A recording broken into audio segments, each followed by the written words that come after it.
तुम्ही 100% depend on कामगारांच्यावर राहू शकता, परंतु तुम्हाला त्यातलं 100% नॉलेज असणं गरजेचं आहे. माझं शिक्षण BCom LLB अँड GD माझा व्यवसाय आहे टॅक्स सल्लागार.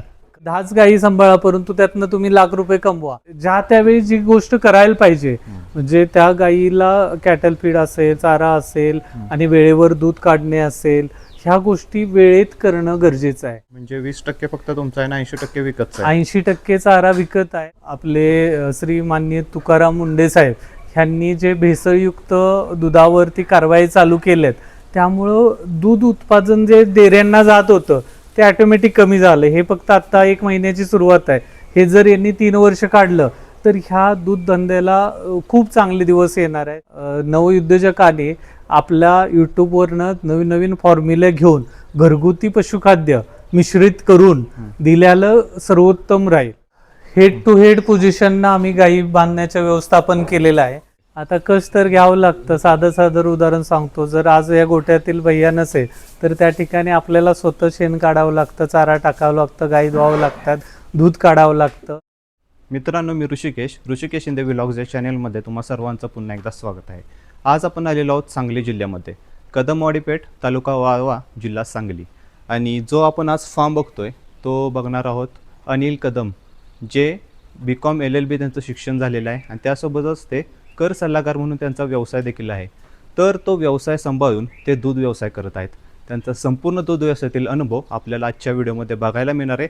चला या व्हिडिओला सुरुवात करूया आणि संपूर्ण त्यांच्या दूध व्यवसायाविषयी, त्यांचा फार्म कसा आहे याविषयी माहिती जाणून घेऊया.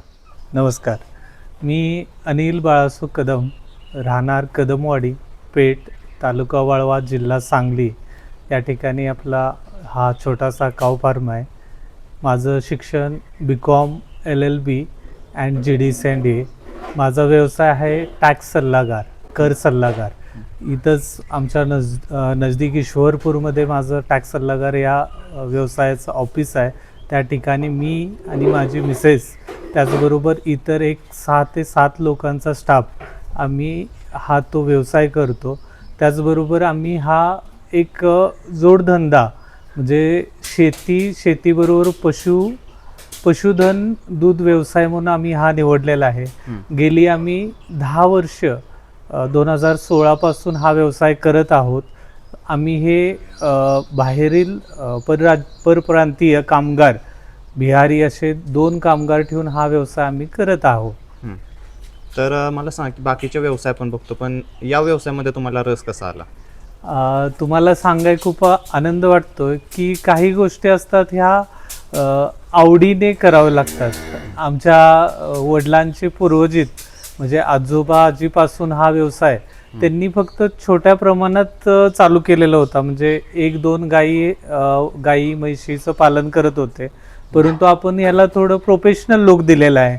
म्हणजे व्यावसायिक लुक, म्हणजे कोणताही व्यवसाय करायचा असेल तर त्याला प्रोफेशनल पद्धतीनं केला तर त्याला व्यवसाय म्हणला जातो. ह्या पद्धतीनं आम्ही याला ठराविक लोकांच्या माध्यमातून आम्ही हा व्यवसाय चालू केलेला आहे.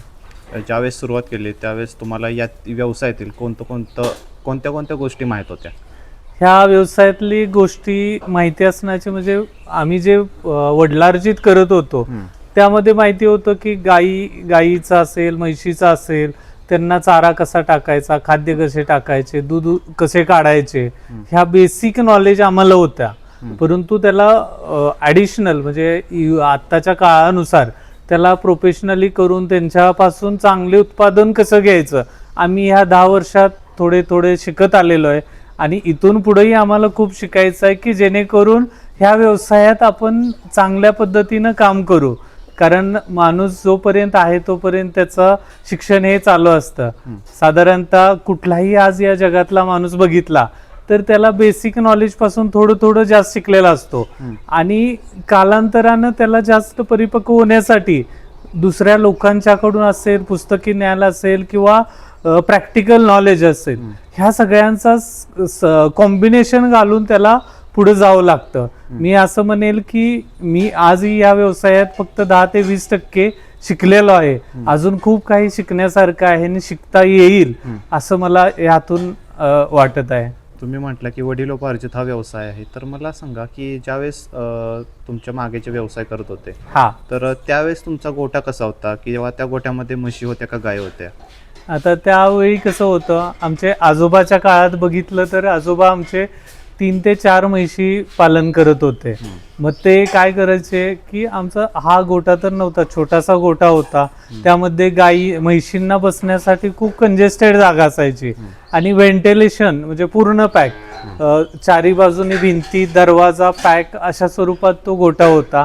आणि त्या जनावरांना म्हणजे म्हशींना सुद्धा बसायला पुरेशी जागा नसायची, हवा खेळती नसायची.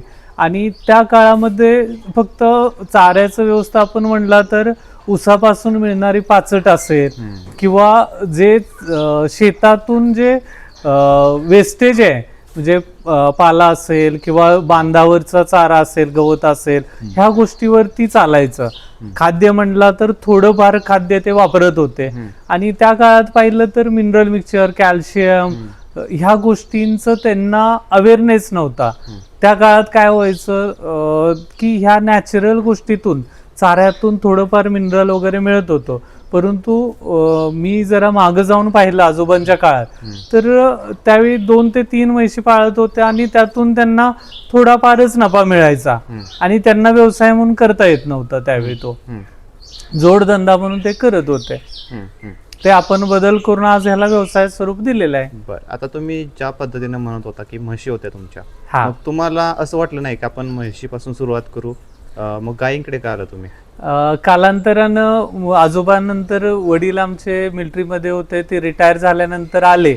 त्यावेळी त्यांनी कॉम्बिनेशन 2 म्हशी 2 गायी केल्या. ते आम्ही पाहत होतो, ते म्हशी आणि गायी दोघांचं पालन पाहत होतो. परंतु त्यावेळी मला ऑब्झर्व काय झालं की म्हशींना भाकड काळ आहे तो जास्त असतो. म्हणजे साधारणतः आम्ही बघत होतो त्यावेळी म्हैस गाव गेल्यानंतर 2 ते 3 महिन्यात दूध द्यायची बंद व्हायची. ह्या कारणामुळे काय व्हायचं, तिला 6 ते 7 महिने दूध न निघता आपण त्याला सांभाळत होतो. परंतु तेच त्याच्याबरोबर 2 गायी होतं, त्यांचं कॅल्क्युलेशन बघितलं तर ते कायमस्वरूपी दूध होत्या. आपण इवन त्यांना तिचं बाळ देण्याच्या अगोदर 2 महिने मुद्दामून दूध बंद करावं लागतं. हा खूप मोठा फरक आहे की इकडचा म्हशीचा भाकड काळ आणि गाईचा भाकड काळ ह्यातला एक मोठा मेजर हा भाकड काळचा विषय आहे. दुसरी गोष्ट ह्यातलं प्रामुख्यानं गाय म्हैस निवड करताना मी पाहिलं की म्हशीच्या आहेत स्पेसिफिक सवयी असतात. म्हणजे तिचं रेडको असेल ते ठेवावंच लागतं. त्याचबरोबर काही काळानंतर आता असं होतं की एका व्यक्तीनं जर दूध काढत असेल तर तिला त्याच व्यक्तीची सवय लागत होती. तसं गायींच्यात डिफरन्स आपण बघायला गेला तर तिला सुरुवातीच्या काळापासून तिला तिच्या वासराची संगोपन केलंच पाहिजे असं कंपल्सरी नाही. तिच्यापासून बाजूला ठेवून आपण दूध काढू शकतो.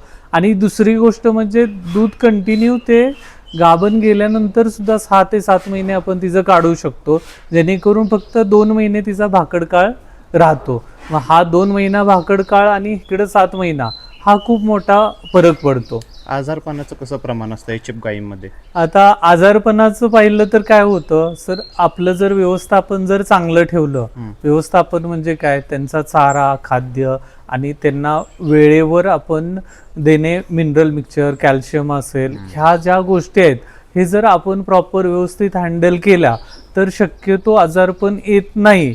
परंतु मी असं म्हणत नाही की पूर्ण येत नाही, कारण हा शेवटी माणूस जरी झालं तरी आज काय होतंय उद्या त्याला काय होतंय आपल्याला माहिती नाही.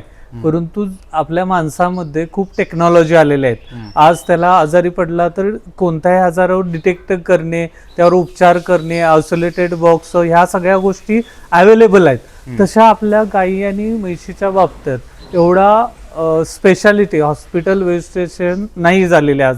म्हणजे भले सरकारी दवाखान्यात असो किंवा प्रायव्हेट असो, ह्यामध्ये जनावरांना आजाराचं भीती कोणत्या असता, गायीमध्ये प्रामुख्यानं पाहिलं तर मस्टाईड हा विषय असा आहे की तो तुम्हाला इमिजिएट तोटा करून देतो. म्हणजे आज जर आपल्या गायीला मस्टाईड डिटेक्ट झाला तर त्याचं पुढच्या 2 ते 3 दिवस फ्लो जास्त त्याचं त्रास, गायीला वेदना होतात, दूध द्यायचं तिचं पूर्णपणे 10 लिटरवरनं 2 लिटरवर येत असता आणि त्यापासून मग तिला औषध उपचार करणे आणि त्यातून रिकवर होणे, हा मस्टाईड हा असा आजार आहे की तो इमिजिएट होतो आणि त्याचा प्रसार वाढत जातो. मग ह्यासाठी आम्ही उपाययोजना काय केल्या की बाबा गोठ्यात जर मस्टाईडची जर सुरुवात होत असेल एखाद्या गायीला, तर त्यावेळी आपण काय करतो, इमिजिएट आम्ही एक तज्ञ डॉक्टरांच्या सल्ल्याने एक इंजेक्शनचा फॉर्म्युला करून ठेवलेला आहे. त्याचा स्पेसिफिक साठा औषध उपचार आमच्या जवळ असतो. तो मी किंवा आमच्या गोठ्यातील कोणताही भैया असेल, तो इमिजिएट जर डोस दिला आपण, तर दुसऱ्या वेळेच्या धारेपर्यंत त्यातला 70 ते 80% तो कव्हर झालेला असतो. म्हणजे तो गायी बरी झालेली असता.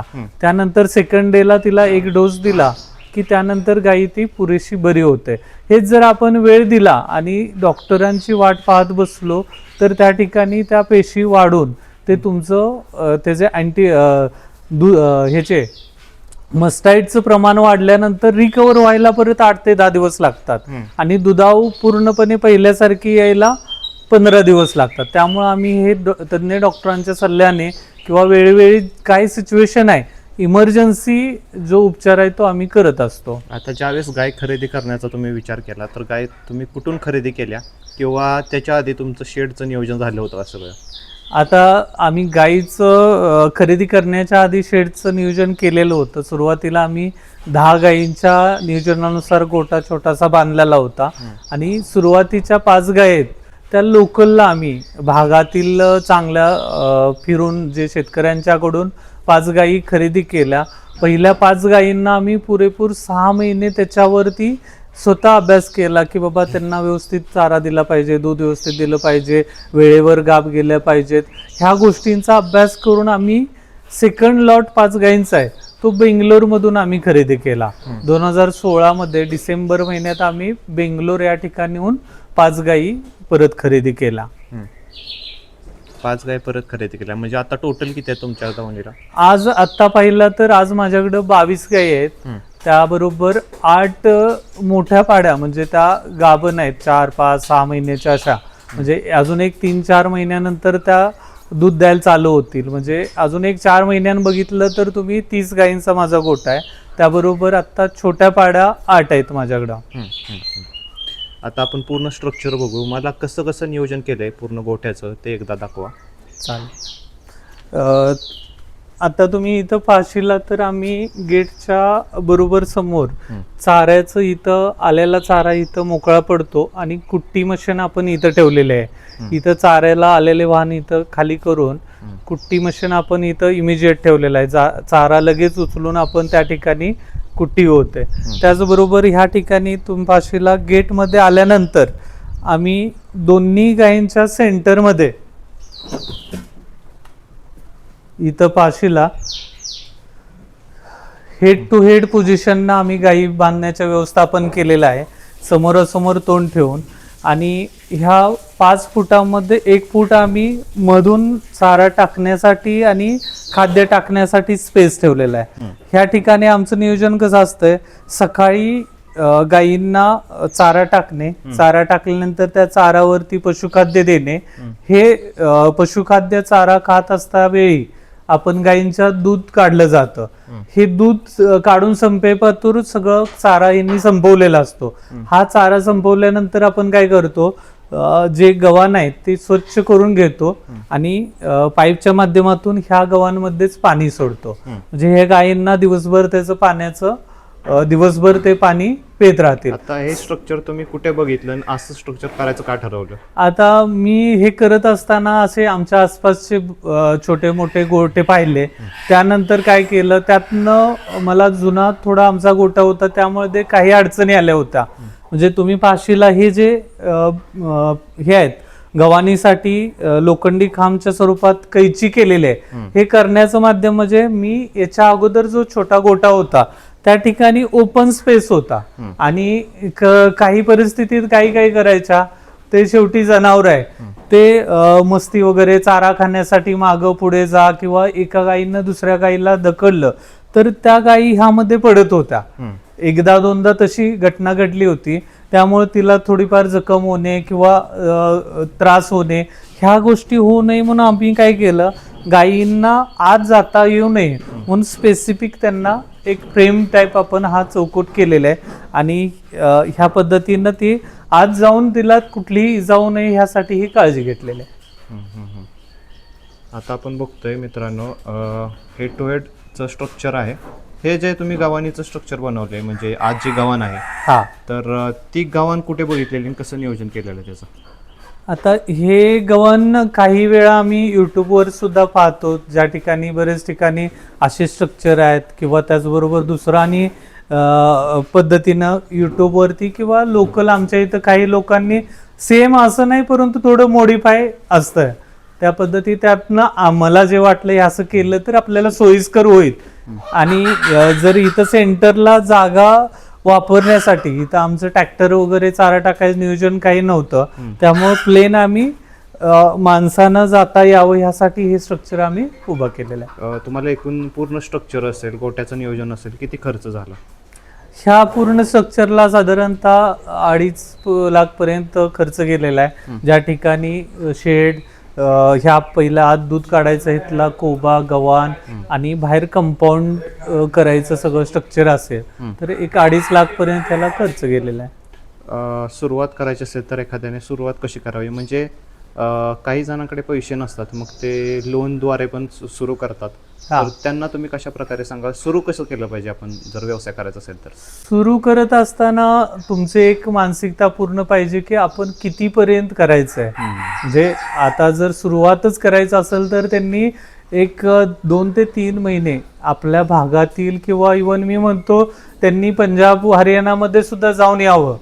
आपण कोणतंही शिक्षण घेत असताना अभ्यास करणं गरजेचं असतं, तसं त्यांनी प्रॉपर पहिल्यांदा एक 4 ते 6 महिने आसपासच्या भागातील सर्व गोठ्याचं व्यवस्थापन, चाऱ्याचं व्यवस्थापन ह्या गोष्टींची माहिती घेऊन त्यांनी त्याचा अभ्यास करून त्यांना कुठंपर्यंत जायचं आहे, म्हणजे त्यांना 10 गायी करायच्या आहेत, 20 करायच्या आहेत, 30 करायच्या आहेत, ह्यानुसार त्यांनी प्रॉपर प्लॅनिंग करावं.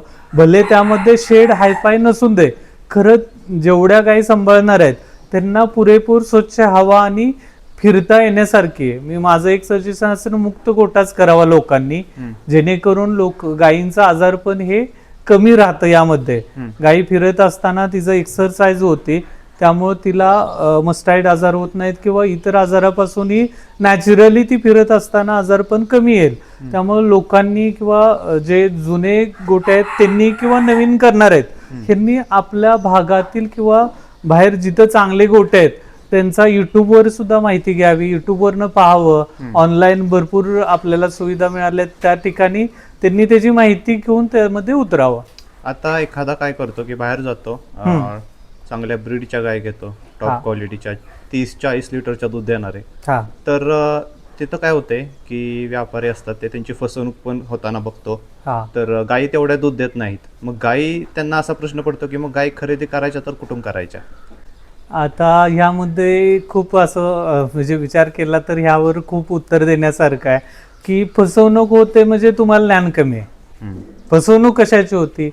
ही गाय आहे, तुम्ही पाहिलं तर गायीला काय पाहायचं हे तुम्हाला आधी नॉलेज पाहिजे. गायी पाहत असताना तुम्ही त्या गायीचं बॉडी स्ट्रक्चर पाहिलं पाहिजे, गायीच्या म्हणजे सडामधलं अंतर पाहिलं पाहिजे, त्याचबरोबर गायीच्या कासेचं स्ट्रक्चर आहे ते गुडघ्यापासून वर असलं पाहिजे. त्याच्या खाली गायीचे सड आहेत हे खाली गेले तर ती गायी बसताना उठताना त्याचा त्रास होतो, तिच्या कासेला मस्टाईडचे प्रमाण वाढतात. चांगल्या गायीचं स्ट्रक्चर पाहायला गेला तर मी आमच्या गायी गोट्यातील ही गायीच आहे ही तुम्हाला दाखवतो. ह्या पद्धतीच्या गायी चॉईस करणं लोकांनी गरजेचं आहे. म्हणजे तिचा वरचा कणा आहे तो एक स्टेट हवा, हिथली त्याची जी रुंदी आहे ती चांगली जास्त असावी. गायीच्या सडामधलं अंतर तुम्ही दाखवलं तर ते अशा पद्धतीने सुटसुटीत आणि गुडघ्याच्या वरती अशा स्ट्रक्चरच्या लोकांनी गायी खरेदी करणं गरजेचं आहे, जेणेकरून त्यांना ह्या गायी, आता आपण ह्या गायीचं 35 लिटर वेल्यानंतर 2 वेळेचं दूध काढलेलं आहे. 16 ते 17 लिटर एका वेळी तिनं दूध दिलेलं आहे. म्हणजे लोकांनी स्वतःही अभ्यास करणं गरजेचं आहे. व्यापाऱ्यांना दोष देणं ह्यात चुकीचं आहे. कारण का तुम्हाला नॉलेज असलं तर तुम्ही त्या व्यापाऱ्याकडे चांगली गाय खरेदी करू शकता. आता दुसरी गोष्ट फसवणूक का, जर तुम्हाला चांगली नॉलेज असेल तर तुम्ही त्या पद्धतीनं तिची किंमत करणार आहात. मार्केटला गेला, कंपॅरेटिव्ह पाहिलं, तुम्ही मार्केट सर्च केला तर तुम्ही त्यानुसार त्याला पैसे देऊ शकता. आता काही जण काय बघतात की गाईची उंची बघतात, ऑर्डर क्वालिटी बघतात आणि त्याच्यावर खरेदी करतात, तर ते किती योग्य आहे? त्या गोष्टी प्रायमरी आहेत, त्या बघणे, उंची असेल, ऑर्डर क्वालिटी असेल किंवा जात असेल, ह्या गोष्टी तर त्यांनी पाहिल्याच पाहिजेत. कारण त्यावरती त्यांची दूध देण्याची कपॅसिटी आहे. म्हणजे जातीवंत जनावर आहेत त्याचे, तुम्ही मगाशी बोलला, एक क्वेश्चन केलता की 35-30 लिटरच्या गायी ते खरेदी करतात, आल्यानंतर तेवढं रिझल्ट देत नाहीत. मग ह्यामध्ये काय, गायीची कपॅसिटी असता परंतु त्या मालकामध्ये ती कपॅसिटी नसता तिच्याकडून 30 ते 35 लिटर दूध काढण्याची. हा मोठा डिफरन्स असतो. त्यामुळे तुम्ही चांगल्या जातीची आणि क्वालिटीची, ऑर्डर क्वालिटी असेल, तिचे बॉडी स्ट्रक्चर असेल, हे चांगलं पाहून घेणं हे गरजेचीच गोष्ट आहे. आता हा प्रश्न मला विचारायचे की जेवढी गाय मोठी तेवढी तिची दूध देण्याची कॅपॅसिटी जास्त असते का? सर, ह्यामध्ये एक चांगलं सांगण्यासारखं हे आहे की मोठी गाय असावीच. कारण का, तर त्या गायीचं जी आपण तिला चारा आणि खाद्य देतो, ह्या चारा आणि खाद्यावरती त्या गायीमध्ये तिची पचन क्रियाची क्षमता असत्या. म्हणजे जर ते आपण खायला घालतो, ते पचलं तरच तुम्हाला दूध देणार आहे ना. समजा एक बॉडी बिल्डर तो 2 किलोचं डाएट, म्हणजे त्याचं प्रोटीन वगैरे सगळं तो व्यवस्थित स्ट्रक्चरनं तो सिस्टमॅटिक खातोय आणि ते पचन होतंय म्हणून तो व्यायाम करतोय आणि त्याची बॉडी तशी बनत्या. त्या पद्धतीनं गायींना जे आपण घालतो त्यांचा जर कोटा मोठा असेल, पचनक्रिया चांगली असेल, तर त्याचं रूपांतर तुम्हाला दुधामध्ये होणार आहे. हा एक भाग झाला चांगली गाय मोठी असणे आणि तिची पचनक्रिया. त्याबरोबर दुसरा पार्ट हा महत्वाचा आहे गायीमध्ये की त्याचं ब्रीडिंग चांगलं पाहिजे. जर तिची अनुवंशिकता जर चांगल्या क्वालिटीची असेल तर तुम्हाला गायी मोठी असणे आणि ब्रीडिंग चांगलं असणं ह्याचं कॉम्बिनेशन तुम्हाला घालणं गरजेचं आहे. टोटल आता आपल्या गोठ्यामध्ये ज्या गाय आहेत तर तुम्ही स्वतः किती तयार केलेल्या आहेत आणि विकत किती घेतलेल्या? आता ह्या सगळ्या 22 आणि 8 म्हणजे 30 गायी मधले ह्यातल्या खरेदी केलेल्यातल्या 5 ते 6 गायी आहेत. वरच्या 25 एक गायी आहेत आम्ही स्वतः गेली दरवर्षी आमचं नियोजन असतं की 5 ते 6 गायी आपल्या गोट्यात नवीन तयार करणे आणि 30 गायीच्या वर आम्ही इथं ठेवत नाही. कारण आमची बांधण्याची जागा आणि त्यांना सिस्टम केलेलं आहे 30 जनावरांपुरतं योग्य केलेलं आहे. आम्ही नवीन 5 गायी दरवर्षी तयार करतो. जुन्यामधल्या काही गायी आहेत त्या आपण सेल आउट करत असतो. आता ज्या गायी आपण तयार करायला बघतो म्हणजे ब्रीडिंगची संकल्पना आपण बघतोय, हा, तर ती किती तुम्ही अंमलात आणली आहे तुमच्या गोठ्यामध्ये? मी ते ब्रीडिंगची संकल्पना आम्ही अंमलात आणलेली आहे. आपल्या राजाराम बापू दूध संघामार्फत आम्ही एम्ब्रिओ ट्रान्सफर म्हणून संकल्पना होती, त्यातून एक गाय तयार केलेली आहे. तशाच इतर गायींना 5 स्टार त्याबरोबर इम्पोर्टेड सिमेस ह्या देऊन आपण गायींचे म्हणजे इम्पोर्टेड सिमेस आणि चांगल्या जातीच्या पाड्या तयार करण्यावर भर दिलेला आहे. कारण ते जर डेव्हलप झालं तरच माझा गोठा यशस्वी होऊ शकतो. आपलं जे दररोजचं दूध असतं ते दररोजचं दूध किती जातं? साधारणतः आता माझ्याकडे 20 ते 22 गाय होता, 250 लिटर ॲव्हरेजली दूध माझं जातं. त्यामागे तुमचा खर्च किती होतो आणि उत्पन्न किती मिळतं त्यातून? आता खर्च आणि उत्पन्न पाहिला तर साधारणतः एका गायीमध्ये तुम्हाला जर त्या गायीचं वार्षिक ॲव्हरेज जर 12 लिटर असेल, म्हणजे वर्षाला ती वर्षभर तिचं दूध देणाऱ्या क्षमतेचं जर 12 लिटर ॲव्हरेज दूध देत असेल तर साधारणतः त्या गायी मागं 100 रुपये आपल्याला सगळे खर्च वजा जातात. त्यामध्ये चारा विकत, कामगार, मिनरल मिक्सचर, औषध उपचार, गायीचा विमा, हे सगळी वजावट आपण केली तर एका गायी मागं 100 रुपये असा हिशोब केला तर एक गाय महिन्याला 3000 रुपये आपल्याला नफा देते जर 12च्या ॲव्हरेजने आपण हिशोब केला. परंतु माझं इथून पुढचं टार्गेट असं आहे की ह्या गायी 12वरनं आपल्याला 14-15 ॲव्हरेज काढायचं आहे. हे जेव्हा ॲव्हरेज वाढेल त्यावेळी मी जास्त फायद्यात जाईल. म्हणजे आज आता तुम्ही उत्पन्न पाहिलं तर एका गायीचं महिन्याचं 3000 म्हणजे माझ्या 22 गायींचं साधारणतः 60,000 पर्यंत मला 60 ते 65,000 उत्पन्न राहतंय, सगळे खर्च वजा जाता. परंतु एवढ्याहून न थांबता आपण ह्याच गायीमध्ये ते एका गायीचं 3,000चं 4,000 5,000 उत्पन्न कसं होईल ह्यावरती आम्ही भर दिलेला आहे.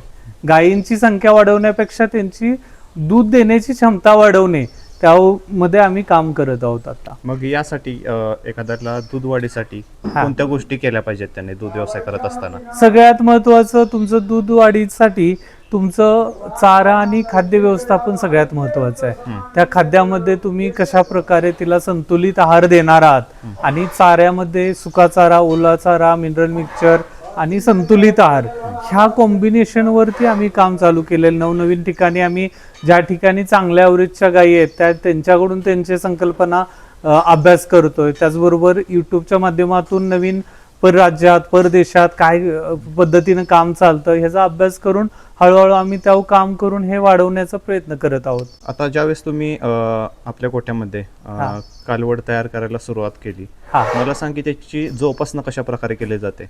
आता कालवडीचं जोपासनाचं आम्ही सिस्टीम काय करतो, पहिल्या 3 ते 4 महिने, पहिले 2 महिने तर पूर्ण तिला गायीपासून मिळणारं दूध आहे ते सकाळी 2 ते 3 लिटर तिच्या कपॅसिटीनुसार, पचण्याची कपॅसिटी मिनिमम 2 ते 3 लिटर आम्ही दूध देतो एका वेळी.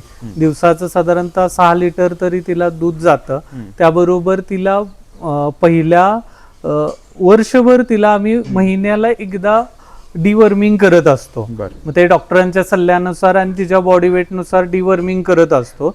आणि त्यांचं खाद्य 1-2 महिन्यानंतर खाद्य, सुका चारा, थोडा ओला चारा असं सिस्टीमनुसार ते आम्ही वाढवत जातो.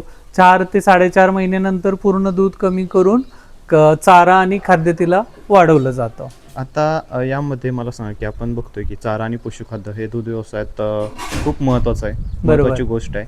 तर आपले चाऱ्याचं नियोजन कसं आहे आणि सुका चारा आणि हिरवा चाऱ्याचं पहिल्यांदा नियोजन कसं आहे? आता तुम्हाला सांगायला म्हणजे माझं स्वतःचा चारा 20%च असतो. तो म्हणजे इथं पाहिलं तर गोट्याच्या भोवती मी हत्ती गवत 1 एकरभर केलेला आहे. तो हत्ती गवत प्लस इथं आम्ही लोकल काही सप्लायर्स ठेवलेले आहेत. म्हणजे आम्हाला ते ऊसाचा, हत्ती गवताचा किंवा मका असा चारा विकट टनावरती आणून देतात. त्यांच्याकडून आम्ही 2 ते 3 दिवसाला त्यांचे चाराचं परचेस करत असतो. आणि ह्याबरोबर सुका चारा म्हणला तर तुम्ही कडबाचा, आमच्या भागामध्ये कडबा हा सुका चारा भेटत असतो, हा मिक्सिंगसाठी आम्ही वापरतो. म्हणजे 20% फक्त तुमचा आहे ना 80% विकत आहे? 80% चारा विकत आहे. 20% यासाठी ठेवलाय इन केस काय भरपूर पाऊस झाला, काही इमर्जन्सी आली तर त्यावेळी विकतचा नाही मिळाला तर आपल्याकडे उपलब्ध असावी म्हणून तो 20% आपण चारा आपला घेतलेला आहे. काही जणांचा असा इश्यू असतात की त्यांच्याकडे क्षेत्र नसतं, जमीन नसते, मग त्यांनी विकतच्या चारावर 100% विकतच्या चारावर नियोजन कसं करावं? आता 100%चं चाऱ्याचं नियोजन करायचं असेल तर आपल्या भागात किंवा आपण कुठूनही सुक्या चाऱ्याचं तुम्ही त्यांना 1-2 महिन्याचं 3 महिन्याचं गोडाऊन करून ते सुका चारा साठवून ठेवू शकता. ओल्या चाऱ्यासाठी जर त्या भागात अवेलेबल नसेल तर मुरघासचा त्या ठिकाणी आपण वापर करू शकतो. विकतचा चारा जर आपला असेल तर साधारणतः गाई किती लिटरची असणं महत्वाचं आहे गोठ्यामध्ये? आता साधारणतः मी तुम्हाला मग सांगितल्या पद्धतीनं जर सगळं तुमचं विकत धरलं, भले चारा तुमचा असेल, तुम्ही स्वतः काम करत असेला तर तो खर्च तुमच्या उत्पन्नातून वजा झाला पाहिजे. आणि हा जरी विकतचा असला तर एका गाई माग 12 लिटर जर ॲव्हरेजची गाय असेल तर 100 रुपये राहतात, म्हणजे महिन्याला 3 रुपये राहतात. हेच जर मी 14 लिटरची गाय जर वर्षभर दूध देत असेल तर त्या ठिकाणी एका गाई माग तुम्हाला 5,000 रुपये एका गाई माग महिन्याला राहणार आहेत. त्यामुळे तुम्ही हीच गाय 12ची 14 गज जाईल, 14ची 16 गज जाईल, ह्यावरती कॉन्सन्ट्रेशन करणं गरजेचं आहे. आता पशुखाद्य आपलं कसं असतं, किती दिलं जातं पशुखाद्य? आता पशुखाद्यामध्ये आम्ही सध्या तरी गोळी म्हणजे तिवाना कंपनीची गोळी आहे त्याचा वापर करतो.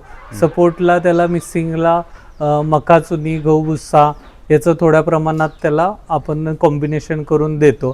साधारणतः 350 ग्रॅम एका लिटरला, म्हणजे एक जर 20 लिटर गाय दूध देत असेल तर तिला साधारणतः 6 ते 7 किलो खाद्य आपलं जातं त्यांना.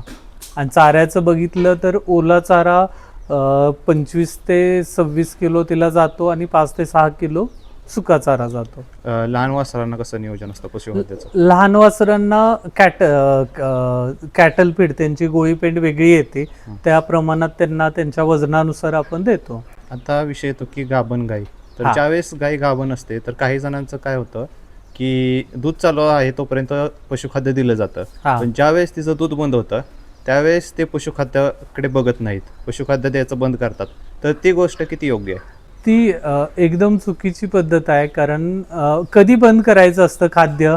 ज्यावेळी तुमची गाई एक 6 महिन्याची गाभण आहे, त्यानंतर तिचं दूध बंद करण्याच्या कालावधीमध्ये, म्हणजे ते 15 ते 20 दिवस, म्हणजे ती त्यावेळी जर 10 ते 12 लिटर दूध देत असेल आणि आपण खाद्य बंद केलं नाही तर त्या ठिकाणी तिचं दूध बंद होत नाही आणि तिला आराम भेटत नाही.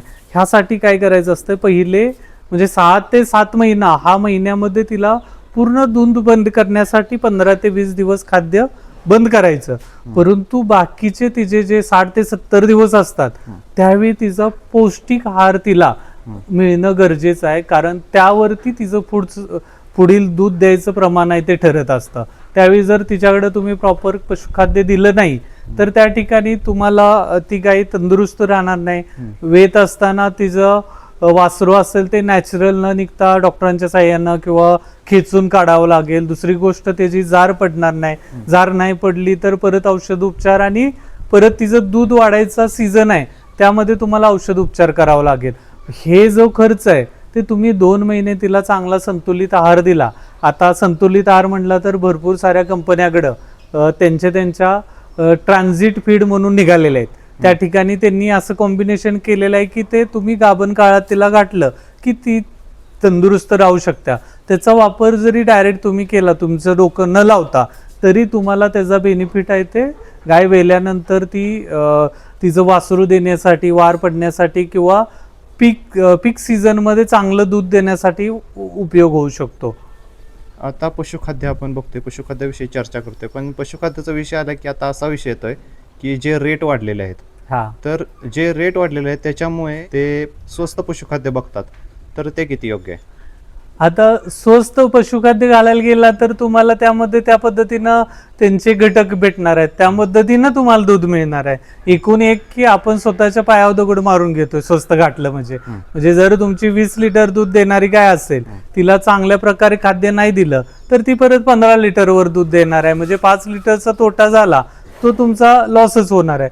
त्यामुळं लोकांनी काय करावं, स्वतः चांगल्या त्यांना त्यांच्या भागात कुठलं त्यांना सोयीस्कर खाद्य चांगलं आहे ते चांगल्या प्रतीचं खाद्य घालण्यावर भर द्यावा. इव्हन मी असं सांगेल पशुखाद्यात तर आजच्या पिढीतल्या नवउद्योजकांनी आपल्या यूट्यूबवरनं नवीन नवीन फॉर्म्युले घेऊन घरगुती पशुखाद्य मिश्रित करून दिल्याला सर्वोत्तम राहील. तुम्ही त्याच्यावर अभ्यास केला आहे का? मी अभ्यास केलाय, परंतु अंमलात यायला थोडे दिवस लागतील. कारण माझा इतर व्यवसाय असल्यामुळे पूर्ण मला त्यामध्ये ते पशुखाद्याचा, आता पशुखाद्य ते मिश्रित करणे म्हणजे त्याला एक पोतं घेऊन चालणार नाही. मला किमान 2-2 टन पशुखाद्य सगळ्या प्रकारचं, म्हणजे गहू भुसा असेल, मका चुनी असेल, परत सोयाचा DOC असेल किंवा इतर त्यामध्ये मिनरल मिक्सचर असेल, गूळ असेल, असा सगळ्याचा जर कॉम्बिनेशन करून जर आपण चांगल्या प्रकारचं पशुखाद्य, भले ते म्हणजे गोळी न बनवलेले असो, मिश्रित करून जरी तुम्ही भिजवून गाठलं तरी चांगला इफेक्ट होईल. परंतु त्यावर तुमचा स्वतःचा अभ्यास पाहिजे. कारण तुमचा जर फॉर्म्युला चुकला तर त्यामुळं गाईला पोट बिघडण्याची शक्यता, तिची रेग्युलर रुटीनची सिस्टीम आहे ती बिघडू शकते. जर ज्याला अभ्यास न करता करायचं आहे त्यांनी तयार नॅचरली जी गोळी पेंड मिळते ती वापरणं सोयीस्कर आहे. आता तुम्हाला या व्यवसायामध्ये टोटल किती वर्ष झाली? मला या व्यवसायामध्ये 10 वर्ष, 2016 पासून हा व्यवसाय करत आहोत. 2016 ज्यावेळेस तुम्ही सुरुवात केली त्यानंतरचं जे पहिलं वर्ष होतं ते कसं गेलं? कोणत्या अडचणी येत होत्या? पहिल्या वर्षात आम्ही स्वतः त्यामध्ये आणि त्याबरोबर आमचे मावस भाऊ इथं होते, त्यांना घेऊन काम करत होतो. त्या ठिकाणी अडचणी म्हणजे काही गोष्टी आपल्याला माहीत नसतात सुरुवातीला, ज्या की बाबा ह्या पद्धतीनं आपण हँडल केला पाहिजे. आम्ही त्यावेळी ज्यावेळी गायी वेल्यानंतर त्यामध्ये अल्फा असतो किंवा गायीच्या पोटाखाली सूज असायची, कासेला मोठी गाय असली की मग तिला कुंकू, हळद, अंडी असं मिश्रित करून लावायचं. प्रत्येकानं कोण काय सांगतंय अशा वेगवेगळ्या त्यावेळी खूप डोकं लावाय. परंतु आता 10 वर्षाच्या अनुभवात एवढं कळालं की त्या नॅचरल गोष्टी आहेत, त्या आपण त्यावर औषध उपचार वगैरे करायची गरज नाही. आज 30 लिटर जरी गाय दूध देणारे असेल तर तिला नॅचरली तिचा तो अल्पा वगैरे आहे तो 4-5 दिवसानंतर कमी होणार आहे. त्यावर जास्त डोकं लावायची आपल्याला गरज नाही.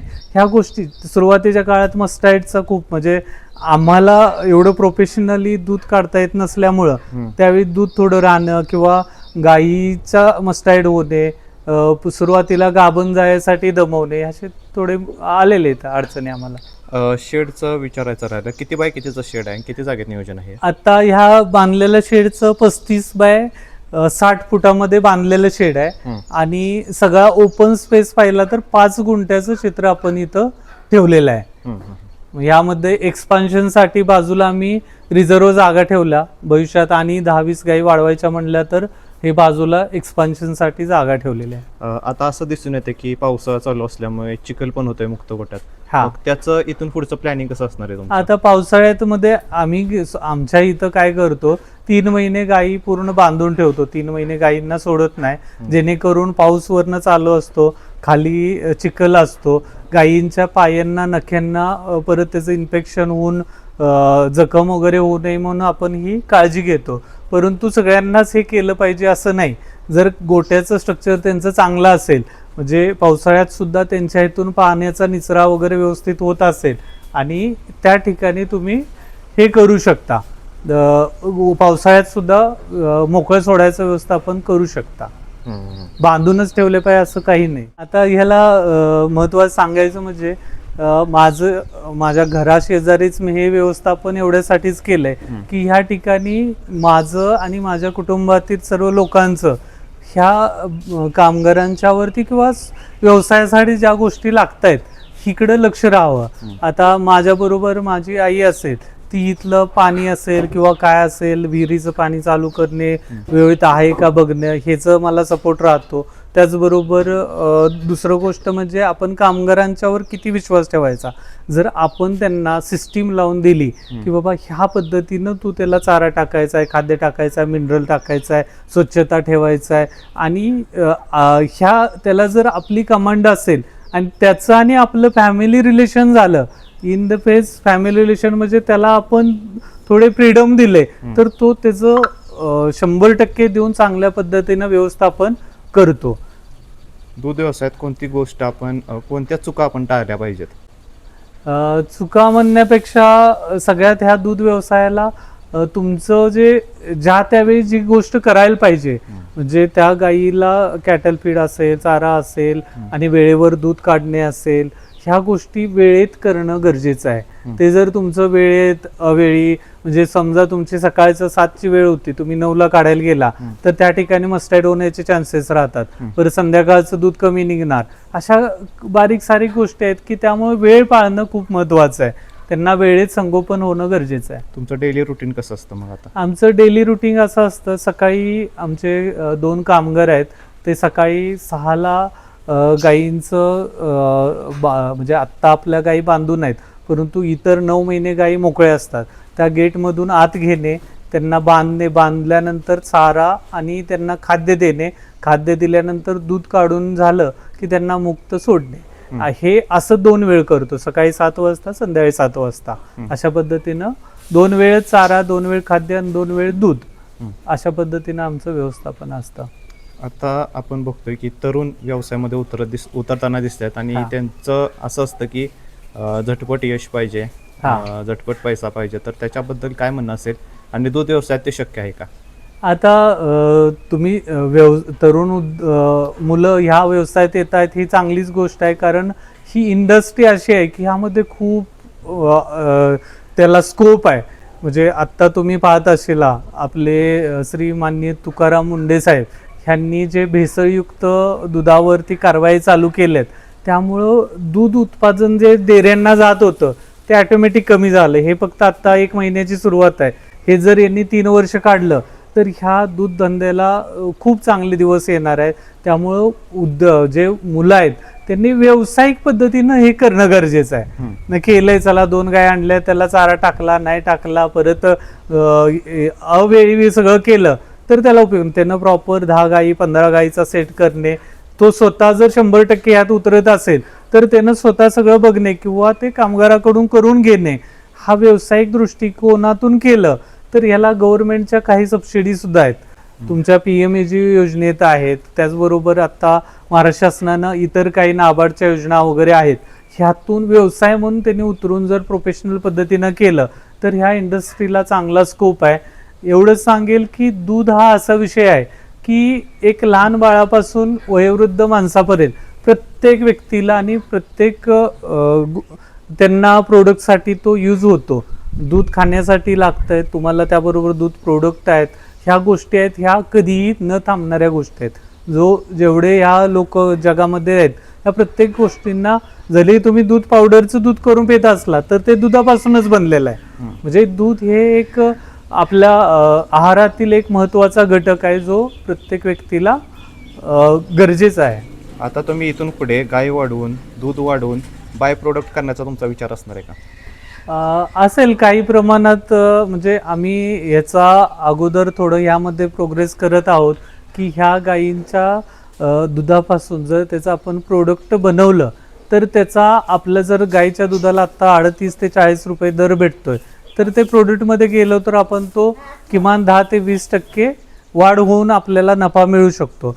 त्यामुळे तसं नवोद्योजकांनी प्रयत्न केलेला काय हरकत नाही. जे नवीन या व्यवसायाकडे बघतात तर त्यांना दिसतो या व्यवसायामध्ये पैसा, तर पैसा तर आहेच पण त्यामागचं कष्ट काय काय असतात आपले? आता कष्ट तर घ्यावं लागतं. साधं उदाहरण सांगतो, जर आज या गोठ्यातील भैया नसेल तर त्या ठिकाणी आपल्याला स्वतः शेण काढावं लागतं, चारा टाकावं लागतं, गाई धुवावं लागतात, दूध काढावं लागतं.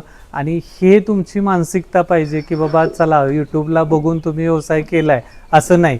इन केस तुम्हाला स्वतःच्या शेतातून चारा आणून इथं चारा व्यवस्थापन सुद्धा करावं लागतं. कष्ट तर घेतल्याशिवाय पर्याय नाही, कष्टाला पर्याय नाही. आता तुमचं ते प्रोफेशन सांभाळून तुम्ही हे सगळं कसं मॅनेज करता, दररोजचं नियोजन? आता मी काय केलंय की प्रोफेशन सांभाळत मी इथले जे आमचे भैया लोक ठेवलेले आहे. गेली 7 ते 8 वर्षे एकच भैया, म्हणजे 2 लोक आहेत ते परमनंट आहेत. कारण त्यांना मी एक म्हणजे प्रोफेशनल टाईप त्यांना व्यवस्थित फ्रीडम दिलंय. इथल्या कुठल्याही गोष्टीला तुमचं चांगल्या पद्धतीनंच केलं पाहिजे. सिस्टीम लावून ठेवलेलं आहे की सकाळी यावेळी चारा, परत त्यानंतर पाणी, खाद्य, आणि त्यानंतर त्यांना जे काही लागणारे हे आहेत, चारा असेल, खाद्य असेल, ते आम्ही इथं वेळेवर पोचवण्याचं काम करतो. आणि त्याला तोही व्यक्ती आमच्या इथं काय करतो, 100% तो मालक आहे ह्या हिशोबानं तो काम करतो. यात साधं उदाहरण तुम्हाला सांगायचं म्हणजे काही गोट्यामध्ये काही मालक लोक काय करतात, भैयाचा पगार ठरवत असताना तू ह्या गोट्यातलं तुला लिटर, एक व्यक्तीला 1 लिटरच दूध खायचं, हे सगळं सरळ चुकीचं आहे ना. तो खाणार किती आहे, 1 लिटर खायला नाही 1.5 लिटर खाईल. परंतु तुम्ही त्यावर बंधन टाकत असशीला तर तोही त्याचे एफर्ट्स त्या पद्धतीने देणार आहे. तो तुमच्या गाईचं प्रॉपर जर दूध त्यानं नाही काढलं तर तो मस्टाईड झाला, त्याचा खर्च 4-5 हजार. मग ह्या छोट्या मोठ्या गोष्टी असतात, ह्याकडेही आपलं लक्ष पाहिजे की आपण कोणत्या गोष्टीवर त्या भैया लोकांना बंधनं लादली पाहिजे आणि कुठल्या गोष्टीवरनं त्यांना मुक्तता दिली पाहिजे. दूध खाणे हा काय बंधन टाकण्याचा मुद्दा नाही. मग अशा खूप काय, म्हणजे हे का सांगायचं तुम्हाला आहे की काही गोट्यावरती आम्ही जात असतो, नाही त्याला आम्ही 1 लिटरच दूध ठरवलंय, मग तो भैया तिकडे तोटा करून जातोय. मग तुमची गोठ्याची तिथं अव्यवस्था करून तुमचा तोटा दुसरीकडं करून देतोय. तरुण ज्यावेळेस व्यवसायात उतरतात ते अशी चूक करतात की सुरुवातीलाच कामगार ठेवून सुरुवात करतात, तर त्यांना तुम्ही कशा प्रकारे सांगाल? हा, आता 2 मुद्दे आहेत. जर तुम्ही दोन्ही पद्धतीनं करू शकता. तुम्ही 100% ह्यात करणार असला तर तुम्ही स्वतः करणार आहे, आणि जसजशा गायी वाढतील तसं तुम्ही लेबर तुम्ही घेऊ शकता सोबत. आणि जर तुम्ही प्रोफेशनल करणार असला तर तुम्ही स्वतः करणार नसला तर तुम्हाला नॉलेज 100% पाहिजे. मी असं म्हणेन की स्वतः तुम्हाला तिथं दिवसातून 1-2 तास तरी वेळ काढून त्या गोष्टीमध्ये सिस्टम लावणं प्रत्येक गोष्टीची ही गरजेचं आहे. तुम्ही 100% डिपेंड ऑन कामगारांच्यावर राहू शकता, परंतु तुम्हाला त्यातलं 100% नॉलेज असणं गरजेचं आहे. कामगारा व्यतिरिक्त तुम्ही कोणत्या गोष्टी करता दररोज? कामगारा व्यतिरिक्त आम्ही त्यांना जे लागणारे जे काही मटेरियल आहे, खाद्य, मिनरल, कॅल्शियम किंवा चारा असेल, ह्या वेळेवर इथं पोहोचवण्याचं काम आमचं राहतं. त्या वेळेत कशा येतील हे सगळं मॅनेजमेंट आम्ही करत असतो. काही गायी असं असतात की चारा भरपूर खातात, पशुखाद्य पण भरपूर खातात, पण त्यांचं दूध वाढत नाही किंवा जास्त दूध येतच नाही. तर त्यामागची कारणं काय असू शकतात आणि त्याच्यावर काय उपाययोजना केली पाहिजे? आता त्यामध्ये आता चारा खात्या तिचे हेल्थ चांगले आहे तरी दूध देत नाही. त्यामध्ये तुम्ही डॉक्टरांच्याकडून, तज्ज्ञ डॉक्टरांच्याकडून त्याचं रक्त चेक करून रक्तामध्ये कोणते घटक कमी आहेत का, रक्त कमी आहे का, दुसरं कुठले आजार आहेत का, ह्याची आपण अभ्यास करून तज्ज्ञ व्यक्तींच्याकडून गायीची काय हेल्थविषयी माहिती घेणं गरजेचं आहे, जेणेकरून त्यावरती आपण ट्रीटमेंट करून ते सुधारू शकतो.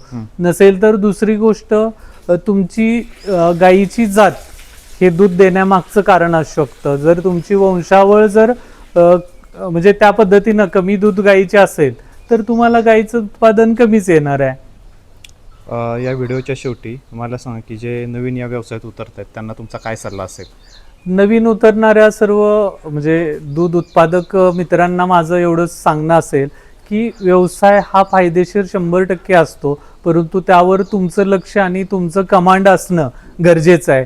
कारण तुमची जर कमांड नसेल, तुम्हाला नॉलेज नसेल, तुम्हाला माहिती नसेल, तर तुमचा व्यवसाय जे प्रगतीपथावर जाणार आहे त्याला कुठंतरी ब्रेक लागतो. मग त्या ठिकाणी तुम्ही स्वतः नॉलेज घ्या, इतर ठिकाणी अभ्यास करा आणि प्रोफेशनल ठिकाणी प्रोफेशन पद्धतीनं तुम्ही व्यावसायिक स्वरूप देऊन ह्याला वाढ करा, एवढं मी सांगेल. तुमचं यातून आता काय स्वप्न आहे पुढे?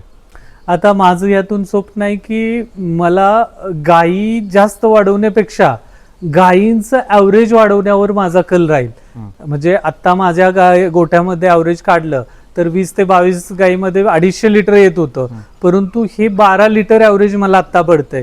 ते मी हळूहळू 3-4 वर्षात माझं 22 लिटरवर ॲव्हरेज न्यायचं माझं स्वप्न आहे.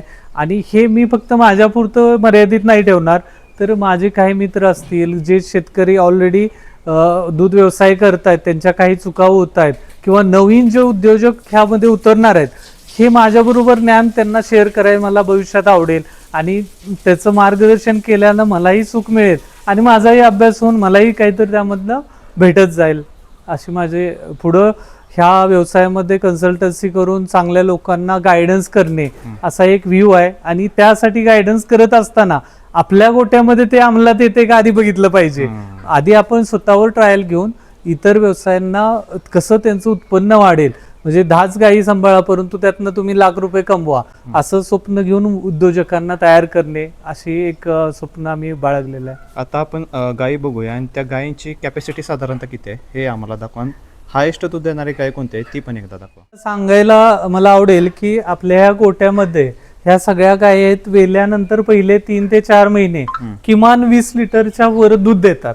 परंतु ह्यातल्या काही चांगल्या गायी आहेत जे ब्रीडिंगला आणि दूध देण्याची क्षमता चांगले आहेत, ते तुम्हाला जाता मी दाखवत जाईल की बाकी ॲव्हरेज गायी सगळ्या 20 लिटरच्या आहेतच, परंतु ह्या गोट्यामधील ही गाय हिनं 35 लिटर पर्यंत ॲव्हरेज दूध आपल्याकडे दिलेलं आहे. पहिले 4 महिने 35 लिटर दूध आपल्याकडे दिलेलं आहे. पुढे गेल्यानंतर तुम्ही पाहाल गायी निवांत आराम करत आहेत. ह्या 2 गायी आहेत, ह्या 30 लिटरच्या वर. तुम्ही पाहशील ही गाय आणि ह्या गायीमध्ये फरक, त्यांचं ब्रीड आणि त्यांची ठेवण ह्याचा खूप फरक असतो, त्यामुळे त्यांची दूध देण्याची कपॅसिटी जास्त राहत्या. ह्या 30 लिटरच्या वरती गायी गेलेल्या आहेत. साधारणतः बाकीच्या सर्व गायी आहेत ह्या तुम्हाला 20 लिटरच्या ॲव्हरेजनं चालत असतात. ह्या 2-3 गायी चांगल्या आहेत. पलीकडं पाड्या ज्या तुम्हाला म्हणलो गाभण गेलेल्या पाड्या आहेत, त्या सगळ्या समोर आहेत, त्या गाभण गेलेल्या पाड्या आहेत, ज्या आता 5 ते 6 महिन्याच्या गाभण आहेत.